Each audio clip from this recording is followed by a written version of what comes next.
La oscuridad engulló el nivel 4 del estacionamiento subterráneo. El zumbido eléctrico de las lámparas halógenas murió de golpe, dejando a Valeria rodeada por un silencio antinatural bajo la Torre Villalobos. El aire olía a ozono, a concreto frío y a llantas quemadas. Ella apretó el portafolio contra su pecho, sintiendo el latido desbocado de su propio corazón contra el cuero italiano. 3 sombras se desprendieron de las columnas de carga, bloqueando la salida hacia los elevadores privados. El crujido metálico de un arma cortando cartucho resonó en la bóveda de concreto, agudo y definitivo. El hombre más cercano dio un paso al frente, iluminado apenas por el resplandor rojo de un letrero de salida de emergencia. No la llamó directora general. No la llamó licenciada Villalobos, ni heredera del imperio médico más grande del país. El hombre ladeó la cabeza. Esbozó una sonrisa que no llegó a sus ojos, y pronunció las únicas 2 palabras que nadie en ese edificio de cristal conocía. Buenas noches, señora Morales. 18 meses antes. La vida de Valeria Villalobos era un mecanismo de relojería perfecto y desalmado. Todo en su existencia, desde sus trajes cortados a la medida hasta su sonrisa calculada en las juntas de consejo, estaba diseñado para proyectar un control absoluto. Santa Fe era su reino. Una fortaleza de rascacielos donde la debilidad se pagaba con la ruina, y el estatus lo era todo. Pero la ilusión de invulnerabilidad se rompió una noche de noviembre, bajo una tormenta torrencial en la colonia Polanco. Valeria había despedido a su chofer temprano. Caminaba hacia su auto por una calle arbolada, sosteniendo el teléfono contra su oreja, mientras discutía con frialdad los términos de una adquisición hostil con un prestamista en Nueva York. El sonido de la lluvia ahogó los pasos detrás de ella. Cuando sintió el tirón en su abrigo de lana, ya era demasiado tarde para gritar. Un hombre la empujó contra la pared de ladrillo de un callejón, presionando el filo helado de una navaja contra su garganta. El olor a alcohol barato y a humedad inundó sus fosas nasales mientras una mano ruda le arrancaba el teléfono y buscaba el reloj en su muñeca. El terror la paralizó. La brillante mente corporativa de Valeria se quedó en blanco ante la cruda realidad de la violencia callejera. Entonces, una sombra se separó de la cortina de agua. Un hombre con botas de trabajo y una chamarra de lona oscura apareció en la boca del callejón. No hubo gritos de advertencia. No hubo posturas heroicas. El extraño avanzó con una fluidez aterradora. Un silencio letal que contrastaba con el caos de la tormenta, en un movimiento que los ojos de Valeria apenas pudieron procesar. El hombre sujetó la muñeca del atacante y la torció en un ángulo antinatural. El sonido del hueso cediendo fue un chasquido seco. La navaja cayó al asfalto mojado. Antes de que el ladrón pudiera gritar, un golpe preciso en la base del cuello lo derribó. Dejándolo inmóvil en un charco de lluvia, Valeria se dejó caer de rodillas, temblando incontrolablemente, incapaz de procesar la velocidad de la violencia que acababa de presenciar. El hombre recogió el teléfono del suelo, lo limpió en su manga, y se lo entregó con una calma que resultaba casi perturbadora. Ella lo miró a los ojos por primera vez. Eran oscuros, profundos, y cargaban el peso de un cansancio antiguo. Pero no había malicia en ellos. Con la voz quebrada y la respiración agitada, Valeria le ofreció su tarjeta, prometiendo una recompensa financiera, cualquier cantidad que él deseara. El hombre miró el trozo de cartulina fina como si fuera un idioma extranjero. Negó con la cabeza lentamente, y le dijo en un tono bajo y rasposo que guardara su dinero.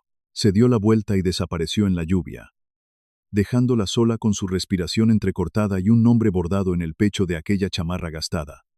Mateo. Ese nombre se convirtió en una obsesión para la mujer que estaba acostumbrada a comprar y venderlo todo. Valeria utilizó los vastos recursos de seguridad de su empresa no para espiar a la competencia, sino para rastrear a un simple mecánico. La búsqueda la llevó muy lejos de los mármoles importados de Santa Fe, hasta el corazón vibrante y áspero de Iztapalapa. Condujo su auto de lujo por calles estrechas, esquivando puestos de comida callejera y perros callejeros, sintiéndose como una intrusa en un mundo ajeno. Encontró el taller mecánico en la planta baja de un dúplex de bloques de cemento sin pintar. El olor a aceite de motor, a tierra mojada y a tortillas de maíz recién hechas, flotaba en el aire cálido. Allí lo vio de nuevo, con las manos manchadas de grasa, riendo mientras una niña pequeña le pasaba una llave inglesa. La niña tenía unos 10 años. El cabello trenzado y una sonrisa radiante a la que le faltaba un diente frontal. Cuando Mateo levantó la vista y vio a Valeria de pie en la acera, con su traje de seda, desentonando violentamente con el entorno, su sonrisa se desvaneció, reemplazada por una cautela silenciosa. Ella no supo qué decir, solo que necesitaba agradecerle, que no podía dejar de pensar en los 3 segundos que cambiaron su vida. Lo que comenzó como una deuda de gratitud, se transformó en un refugio clandestino para Valeria. Las visitas esporádicas al taller se convirtieron en cenas compartidas en la pequeña mesa de formica del departamento de Mateo. Conoció a Sofía. La niña era intensamente observadora, curiosa, y poseía una sabiduría callejera que superaba su edad. Sofía adoptó a Valeria casi de inmediato, fascinada por sus historias de edificios que tocaban las nubes, mientras que Valeria encontró en la niña el amor puro y sin condiciones que su propia familia de magnates jamás le había dado. El amor entre Valeria y Mateo creció en las sombras, lejos de las miradas envenenadas de la alta sociedad capitalina. Era un amor de contrastes violentos, forjado entre el acero corporativo y el cemento crudo de los barrios bajos. Mateo le enseñó a encontrar la paz en el silencio. Cuando estaba con él, Valeria no tenía que fingir ser la matriarca de hierro del imperio médico Villalobos. Podía derrumbarse. Podía llorar por la presión aplastante de su tío Arturo y la junta directiva. Y Mateo simplemente la sostenía. Inquebrantable como una montaña, se casaron en secreto. En una pequeña oficina del Registro Civil del Estado de México, no hubo prensa de sociales, ni vestidos de diseñador, ni un solo miembro de la élite de la ciudad. Fue un acto de rebelión pura. Pero el mundo real, con su clasismo arraigado y su crueldad estructural, no perdona los cuentos de hadas. A medida que el imperio Villalobos crecía, también lo hacían las amenazas. Los contratos multimillonarios del gobierno atrajeron la atención de sindicatos corruptos y competidores despiadados. Los secuestros express y las extorsiones a ejecutivos se volvieron una plaga en la ciudad. Mateo sabía que no podía protegerla desde un taller en Iztapalapa. Aunque ella no lo sabía todo sobre su pasado militar en las fuerzas especiales, conocía la oscuridad de la que él venía. Vendió el taller. Sacrificó su independencia para infiltrarse en la fortaleza de cristal de su propia esposa, Mateo Morales. El exoperador táctico de élite. Se convirtió en el empleado de limpieza del turno nocturno en la Torre Villalobos. Era el camuflaje perfecto para un hombre invisible. La humillación diaria era un veneno que Valeria y Mateo bebían en silencio. El clasismo brutal de los corporativos mexicanos dictaba que las personas con el uniforme gris de mantenimiento simplemente no existían. Valeria sentía un nudo de agonía en el estómago cada vez que caminaba por los pasillos relucientes del piso 40, flanqueada por vicepresidentes y abogados. Veía a su esposo de reojo, empujando un carrito de limpieza o puliendo el vidrio de las salas de juntas. Sus miradas se cruzaban por fracciones de segundo. El pacto silencioso exigía que ella apartara los ojos sin un solo gesto de reconocimiento. El costo psicológico de fingir indiferencia frente al hombre que amaba la estaba consumiendo por dentro. Nadie disfrutaba más del desprecio que Rodrigo Ruiz Tagle, el vicepresidente de adquisiciones. Rodrigo era la encarnación del privilegio ciego. Un hombre criado en clubes de golf exclusivos, que medía el valor de un ser humano por la marca de sus zapatos. Una noche, mientras el equipo directivo salía tarde de una negociación, Rodrigo dejó caer intencionalmente su vaso de café sobre la alfombra importada. Miró a Mateo. Chasqueó los dedos en el aire y le ordenó limpiar el desastre de los que sí importaban. Usando un tono cargado de un asco profundo e injustificado, Valeria se congeló. La furia quemó su garganta, y sus uñas se clavaron en las palmas de sus manos hasta casi hacerlas sangrar. Estuvo a 1 milímetro de gritarle a Rodrigo, de despedirlo en ese mismo instante y destruir su carrera. Pero los ojos de Mateo la detuvieron. Desde el suelo, frotando la mancha de café con un trapo blanco, él le dirigió una mirada de calma absoluta. Le estaba ordenando, sin palabras, que mantuviera la posición, que no sacrificara su trono por el orgullo herido de él. Esa noche, en el dúplex de Iztapalapa, el aire era denso y asfixiante. Sofía estaba sentada en la orilla de su cama, balanceando las piernas mientras Valeria le leía un cuento antes de dormir. La niña miró la ilustración del libro por un largo rato. Luego levantó sus grandes ojos oscuros hacia Valeria. Le preguntó, con la crueldad inocente que solo tienen los niños: ¿por qué tenían que ser un secreto? ¿Por qué Valeria se avergonzaba de ellos frente a la gente con trajes bonitos? La pregunta fue un puñal directo al pecho. Valeria tragó lágrimas de cristal amargo. Incapaz de explicarle a una niña de 10 años que la junta de consejo usaría a su familia de clase trabajadora para destruirla y quitarle el control de la empresa de su difunto padre, pero la amenaza real no venía de las oficinas alfombradas de Santa Fe. La verdadera oscuridad venía del pasado de Mateo. Una sombra larga y letal, que finalmente había cruzado la frontera de la ciudad. Mateo lo supo cuando encontró la marca. Era un trazo minúsculo, hecho con tiza roja en la base del farol frente a su casa en Iztapalapa, acompañado de una colilla de cigarro de una marca que solo se conseguía en la frontera de Tamaulipas. El halcón había encontrado el nido. Fausto Navarro, un antiguo líder de trata de personas, al que Mateo le había destruido el imperio y dejado una cicatriz en el rostro durante una operación militar encubierta años atrás, estaba respirando en su nuca. Mateo confrontó a Valeria esa misma noche en la pequeña cocina del departamento. La luz del techo parpadeaba, proyectando sombras duras sobre el rostro cansado del ex militar.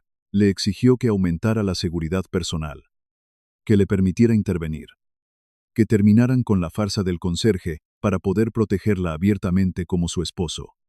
Valeria se negó rotundamente. El miedo a perder el control sobre su imperio la cegó.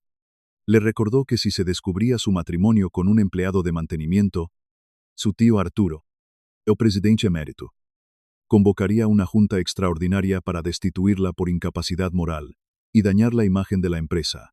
La discusión se tornó amarga, cargada de resentimiento acumulado. Mateo golpeó la mesa con el puño cerrado. Una explosión de ira rara en él, afirmando que las acciones de la compañía no valían una gota de su sangre, ni la de Sofía. Valeria salió del departamento dando un portazo, regresando a la frialdad de su penthouse en Polanco. Fue la primera noche en 18 meses que durmieron separados. 2 semanas después, el gran evento benéfico anual de la Torre Villalobos iluminó la noche capitalina. El vestíbulo principal se transformó en un palacio temporal de candelabros de cristal, arreglos florales exóticos y música de violines en vivo. La crema innata de la sociedad mexicana flotaba por el espacio con copas de champán francés. Valeria llevaba un vestido de seda negra que se sentía como una armadura pesada.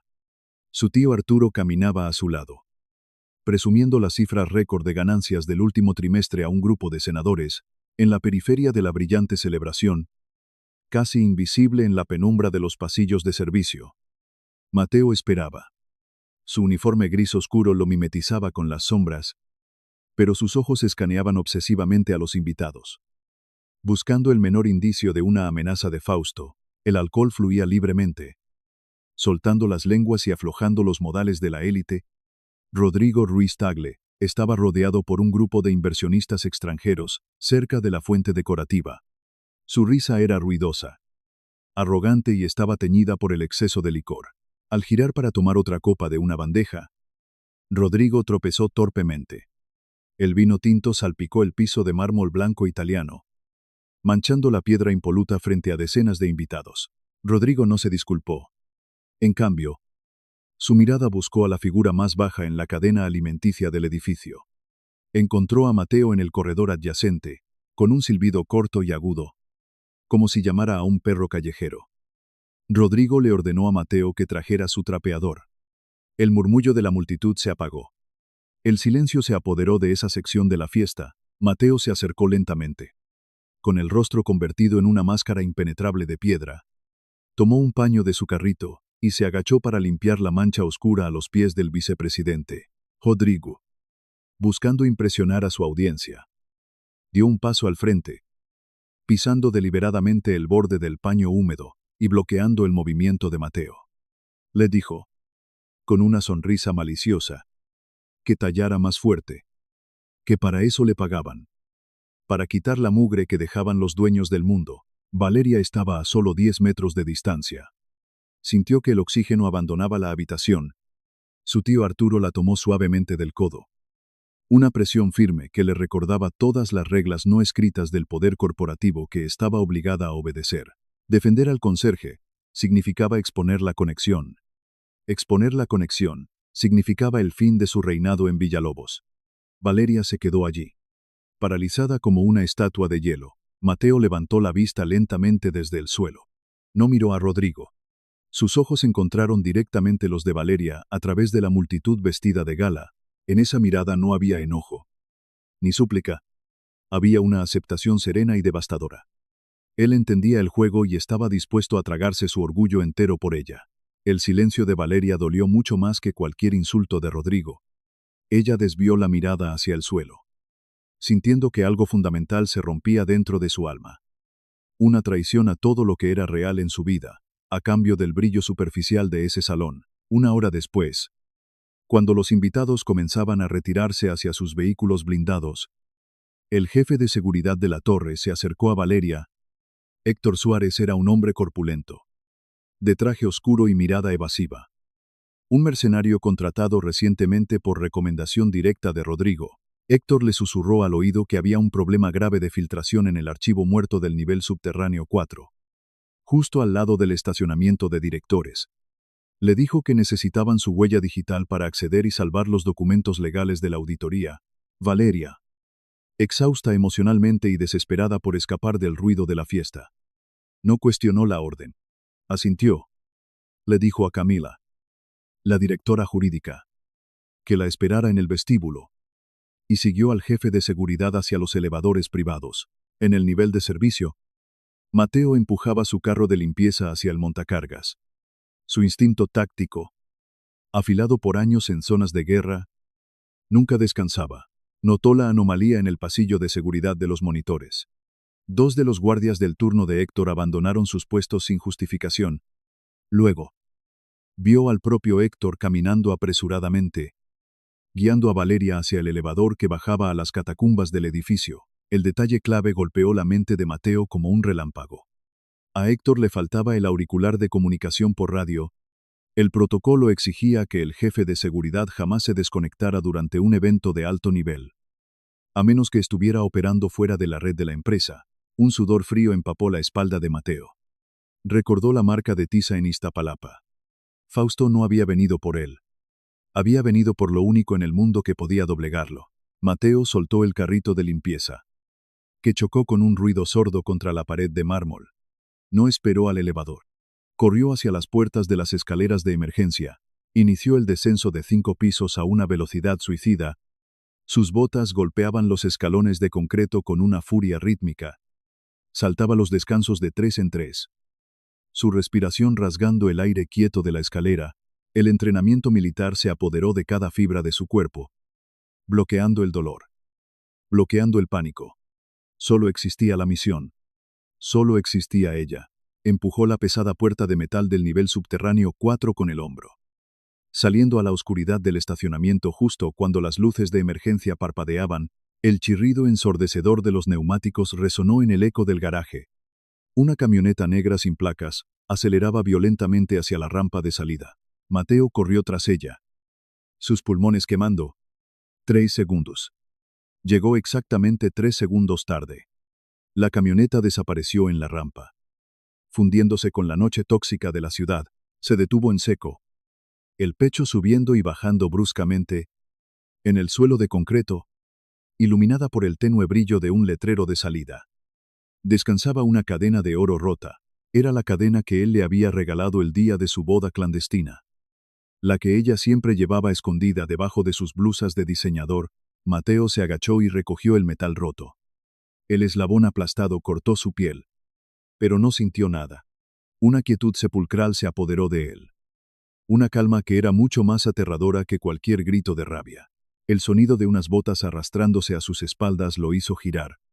Uno de los hombres de Héctor, un guardia corrupto vestido con el uniforme de Villalobos, intentaba levantarse del suelo, sosteniendo un radio en la mano derecha. El conserje sumiso desapareció. El operador de fuerzas especiales regresó de las sombras. Mateo acortó la distancia en 2 zancadas. Antes de que el guardia pudiera levantar las manos, Mateo le propinó un golpe devastador en la tráquea. El hombre cayó ahogándose, buscando aire inútilmente mientras la sangre brotaba de sus labios. Mateo lo levantó por el cuello de la camisa, estampándolo contra un pilar de carga.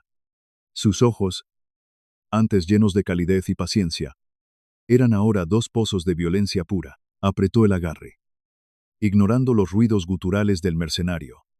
No hizo preguntas. Sabía exactamente quién se la había llevado.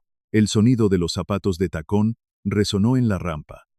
Camila, la directora jurídica, había bajado buscando a Valeria al notar la extraña actitud de Héctor en las cámaras del vestíbulo. Camila se quedó paralizada de terror. Vio al hombre que consideraba un simple barrendero de voz suave, sometiendo a un guardia armado con una letalidad inhumana. Mateo dejó caer al guardia inconsciente.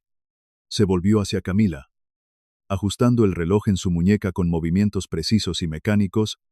No había rastro del hombre que había sido humillado horas antes en el salón de baile. Le ordenó a Camila con una voz grave y fría como el acero, que bloqueara todas las salidas del edificio, y que no llamara a la policía bajo ninguna circunstancia. Le dijo que Fausto Navarro tenía a la directora general, y que él mismo iba a recuperar a su esposa. Camila se quedó helada, asimilando el peso de esas palabras mientras los pasos de Mateo resonaban por la rampa de concreto. El eco de sus botas de trabajo sonaba ahora como una marcha militar, implacable y destructiva. El hombre de limpieza con la mirada, siempre baja, había desaparecido por completo. En su lugar, dejaba a un depredador que acababa de soltar sus cadenas. Mateo subió a su camioneta vieja y encendió el motor con un rugido que hizo vibrar las columnas del estacionamiento. Aceleró a fondo, destrozando la pluma de seguridad de la salida con el cofre de su vehículo. La lluvia de la Ciudad de México golpeaba el parabrisas como ráfagas de balas. Su mente, entrenada en los peores infiernos de la guerra urbana, ya estaba calculando rutas, tiempos de respuesta y puntos ciegos. Primero, la sangre de su sangre. Manejó cortando carriles por el viaducto hasta llegar a las calles estrechas y empinadas de Iztapalapa. El olor a tierra mojada y humo de elotes asados llenaba el aire del barrio. Frenó de golpe frente a su dúplex de tabique expuesto y subió las escaleras de dos en dos. Sofía dormía en su pequeña cama, abrazada a un oso de peluche que Valeria le había regalado en su cumpleaños. Mateo la despertó con la suavidad que solo un padre conoce, acariciando su cabello oscuro. Le susurró que era una noche de campamento especial y que se quedaría con doña Lupita hasta mañana. La niña, con los ojos pesados por el sueño, asintió sin hacer preguntas.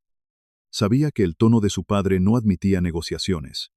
Doña Lupita los recibió en bata, santiguándose al ver la mirada vacía y oscura en el rostro de Mateo. Le entregó a su hija, le dio un beso en la frente y le prometió que todo estaría bien. De vuelta en su casa, Mateo caminó hacia el closet de su habitación. Apartó los uniformes grises de conserje y levantó la alfombra barata que cubría el suelo de cemento. Con un movimiento seco, destrabó un panel oculto. Adentro no había trapeadores ni llaves maestras de corporativos de Santa Fe. Había acero negro, chalecos tácticos de Kevlar y cargadores de alta capacidad. El equipo que juró no volver a tocar cuando dejó el Grupo Aeromóvil de Fuerzas Especiales.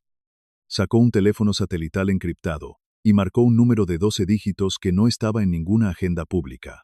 Del otro lado de la línea, la voz ronca de Ignacio Ibarra contestó al segundo tono.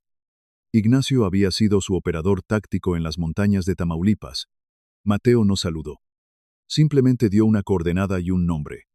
Fausto Navarro había vuelto. Y esta vez, había cruzado la única línea que no debía tocar. Mientras tanto, en lo alto de la Torre Villalobos, el aire estaba saturado de una tensión venenosa. Rodrigo Ruiz Tagle había convocado una junta de emergencia del Consejo a las 2 de la mañana. Los ejecutivos llegaron con trajes impecables. Arrastrando el cansancio pero impulsados por la codicia, Rodrigo se paró en la cabecera de la enorme mesa de caoba, proyectando una imagen de falsa aflicción. Les informó con voz ensayada que Valeria había sido víctima de la brutal inseguridad del país. Argumentó que los mercados no perdonaban la debilidad y que la empresa necesitaba un liderazgo fuerte e inmediato para evitar el colapso de las acciones. Arturo Villalobos, el tío de Valeria y presidente honorario, lo escuchaba con las manos entrelazadas. con el rostro endurecido como el mármol. El clasismo puro de Santa Fe dictaba que la tragedia era solo otra oportunidad de negocios. Rodrigo estaba a punto de someter a votación su nombramiento como director interino cuando las puertas dobles de cristal se abrieron de golpe. Camila Chordova, la directora jurídica, entró en la sala sin pedir permiso. Llevaba una tableta en la mano y una mirada que paralizó a los presentes. Ignoró los reclamos de Rodrigo sobre el protocolo y conectó el dispositivo directamente a la pantalla principal de la sala de juntas. La imagen de seguridad del estacionamiento se proyectó en alta definición. Mostraba a Héctor Suárez, el jefe de seguridad de la torre, abriendo las puertas de servicio y desactivando las alarmas perimetrales 3 minutos antes del secuestro. Camila no se detuvo ahí. Reprodujo un registro de transferencias bancarias internacionales, cientos de miles de pesos movidos desde empresas fantasma en las Islas Caimán hacia cuentas controladas por el cuñado de Héctor. Y el origen de esos fondos, documentado con precisión quirúrgica. Era un fondo fiduciario a nombre de Rodrigo Ruiz Tagle. El silencio en la sala fue absoluto, roto solo por la respiración pesada de Arturo Villalobos. Rodrigo palideció, balbuceando excusas sobre montajes corporativos y venganzas personales. Arturo se levantó lentamente, apoyando ambas manos sobre la mesa de caoba, y lo miró como si fuera una cucaracha en un piso de mármol. A más de 40 kilómetros de allí, en la periferia industrial del Estado de México, el ambiente era muy distinto. Un almacén frigorífico abandonado, rodeado de pastizales muertos y el olor tóxico del Gran Canal, servía como escondite. Adentro, el frío calaba hasta los huesos. Valeria estaba atada a una silla de metal oxidada en el centro de la enorme nave vacía. Su vestido de gala, que horas antes deslumbraba bajo los candelabros de Santa Fe, ahora estaba rasgado y manchado de grasa negra. Tenía un corte en el labio y la respiración entrecortada por el hielo en el aire. Pero su barbilla seguía en alto. Fausto Navarro, con el rostro marcado por cicatrices de quemaduras antiguas, caminaba en círculos a su alrededor. Llevaba una chamarra de cuero gruesa y sonreía con una malicia que le helaba la sangre a cualquiera. Fausto se detuvo frente a ella y encendió un cigarro. Echándole el humo directamente a la cara, le preguntó en un tono burlón si la gran directora ejecutiva sabía con quién compartía la cama todas las noches. Valeria mantuvo los labios apretados, negándose a darle el gusto de ver su miedo. Fausto soltó una carcajada seca que rebotó en las paredes de lámina del almacén. Le contó la historia del fantasma de Tamaulipas, el operativo militar que desmanteló su imperio de tráfico humano hace 10 años. Le habló de un soldado implacable que no dejaba sobrevivientes. Un hombre que se movía en las sombras y que le había arrebatado todo. Le dijo que ese asesino, ese monstruo sin piedad, era el mismo imbécil que le limpiaba los pisos en su corporativo de cristal. Valeria sintió que el mundo daba vueltas. Pero no por el miedo a Mateo, sino por la abrumadora comprensión de su sacrificio. De pronto, todas las piezas encajaron en su mente. La tranquilidad absoluta de Mateo, su negativa a destacar, su trabajo humillante como conserje, todo había sido para protegerla, para estar cerca de ella sin exponerla a los fantasmas de su pasado. El clasismo que ella misma había tolerado por miedo al qué dirán de su consejo administrativo, le pareció de repente la cosa más repugnante del mundo. Había tratado a un héroe, a su esposo, como un secreto del cual avergonzarse. Las lágrimas que Valeria derramó en ese momento no fueron de terror, sino de pura y profunda indignación consigo misma. Levantó la mirada, clavando sus ojos oscuros en los de Fausto Navarro. Le dijo con una voz firme y clara que si Mateo era el hombre que él describía, entonces Fausto ya estaba muerto, y solo le faltaba darse cuenta. Afuera, la lluvia torrencial camuflaba cualquier sonido en el terreno baldío. Mateo emergió de las aguas contaminadas del canal, vestido completamente de negro, con el agua escurriendo por su equipo táctico. Ignacio le confirmaba por el auricular. Los patrones de movimiento de las guardias externas eran 15 hombres armados con rifles de asalto, distribuidos en 3 niveles. Mateo se movió con la fluidez de una sombra. Se acercó al primer guardia que fumaba junto a la puerta de carga y lo neutralizó con un movimiento seco al cuello, dejándolo en el suelo sin hacer un solo ruido. En menos de 8 minutos, El perímetro exterior estaba completamente despejado.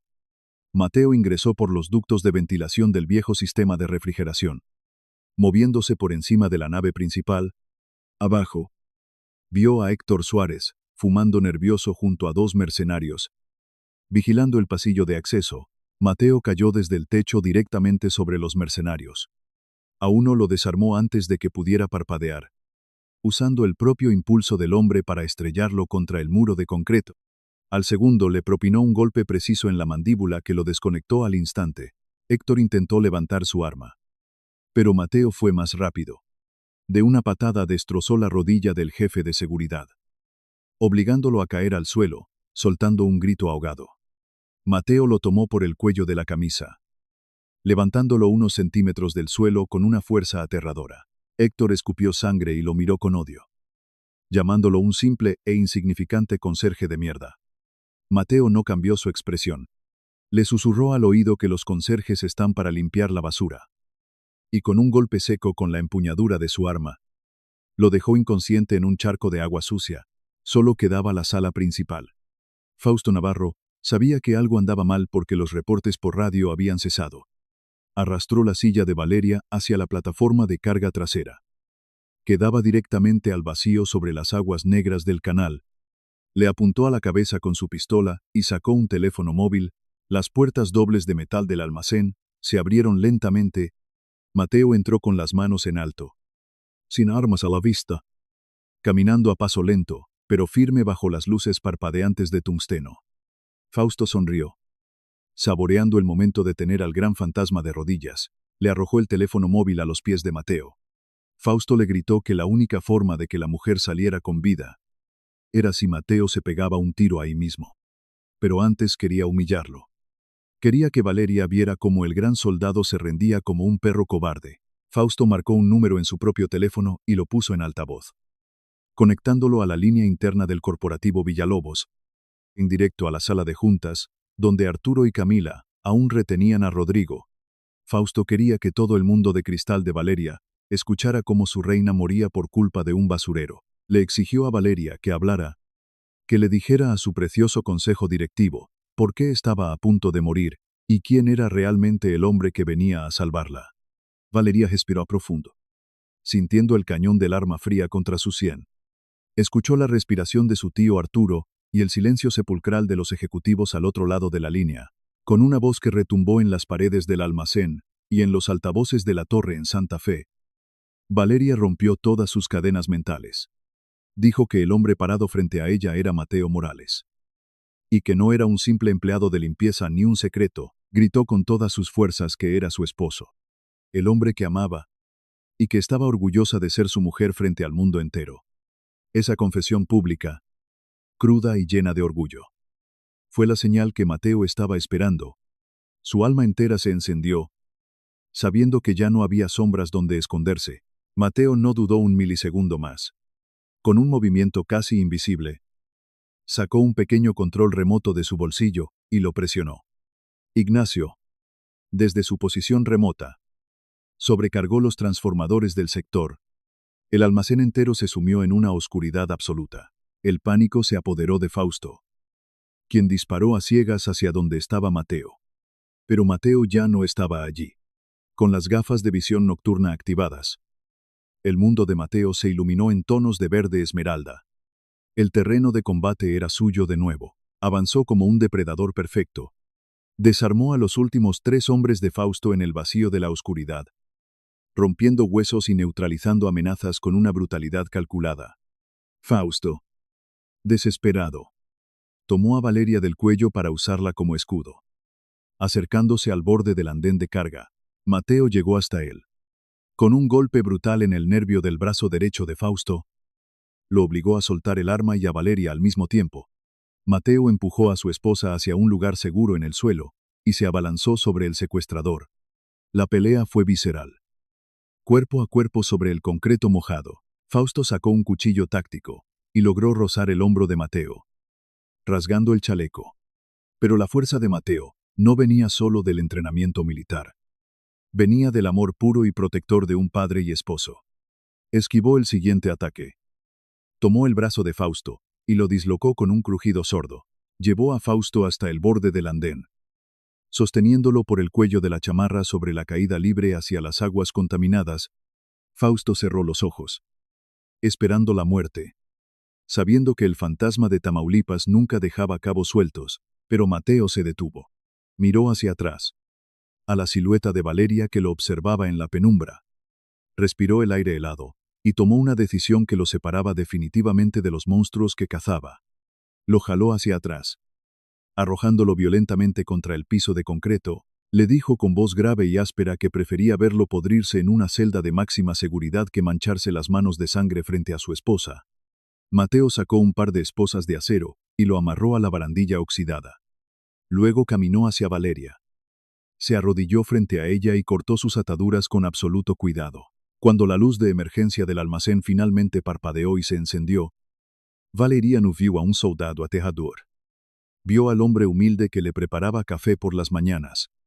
Se arrojó a sus brazos, sollozando sin control, aferrándose a su pecho con una fuerza desesperada.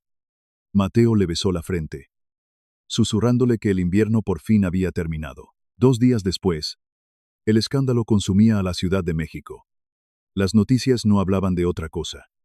La caída de Rodrigo Ruiz Tagle, la red de corrupción con la seguridad privada, y la revelación del legendario operador militar encubierto como conserje. La presión mediática era asfixiante. Pero en la Torre Villalobos, el clima era diferente. Las puertas del Consejo de Administración se abrieron de par en par. Valeria entró caminando con paso firme. Llevaba un traje sastre impecable. Aunque las sombras de los moretones aún eran visibles en su rostro, a su lado caminaba Mateo, vistiendo un traje oscuro a la medida. Con un ligero vendaje en el cuello, ya no caminaba 3 pasos atrás ni con la mirada clavada en el piso. Caminaba a su lado, sosteniendo su mano frente a la mirada atónita de los ejecutivos más clasistas de Santa Fe. Valeria tomó la cabecera de la mesa. Miró a los hombres y mujeres que por años le habían exigido perfección de sangre y abolengo, con una voz que no admitía réplicas. Valeria despidió públicamente a toda la facción que había apoyado a Rodrigo. Les dejó claro que el elitismo corporativo había estado a punto de destruir la compañía y de costarle la vida. Arturo Villalobos, sentado a su derecha, asintió con respeto por primera vez, reconociendo a la verdadera dueña del imperio. El último acto se dio en el inmenso vestíbulo de mármol del corporativo. Decenas de periodistas con cámaras relampagueantes abarrotaban el lugar. Valeria bajó por la gran escalera central de la mano de Mateo, seguidos muy de cerca por la pequeña Sofía, que sonreía mostrando el hueco de su diente frontal faltante. Frente a los micrófonos, un periodista le preguntó a Mateo cómo se sentía pasar de ser un simple conserje de la limpieza a ser el héroe del corporativo más grande del país. Mateo se acercó al micrófono. Con el rostro sereno y la postura de una montaña inamovible, respondió con calma que el trabajo honesto nunca le había quitado la dignidad a nadie, y que la única limpieza que importaba de ahora en adelante era la de la integridad de esa empresa. Valeria lo miró con los ojos brillando de orgullo. Apretando su mano frente a los flashes de las cámaras, un año entero transcurrió desde aquella noche en el Estado de México. La estructura de poder en Santa Fe había cambiado radicalmente. Mateo Morales ya no usaba uniformes grises, ni empujaba un carrito de limpieza por los pasillos subterráneos. Ahora era el director en jefe de consultoría táctica de todo el consorcio, ganándose el respeto absoluto de cada empleado. En el mismo pasillo panorámico donde antes Valeria fingía no conocerlo, la luz del atardecer bañaba los cristales con tonos dorados. La ciudad se extendía a sus pies, inmensa e imparable. Mateo y Valeria estaban de pie frente al ventanal, observando el horizonte. No había secretos, no había miradas furtivas, no había vergüenza, solo el calor de sus manos entrelazadas y la paz profunda de saber que, después de tanta oscuridad, por fin habían conquistado el derecho de vivir en la luz.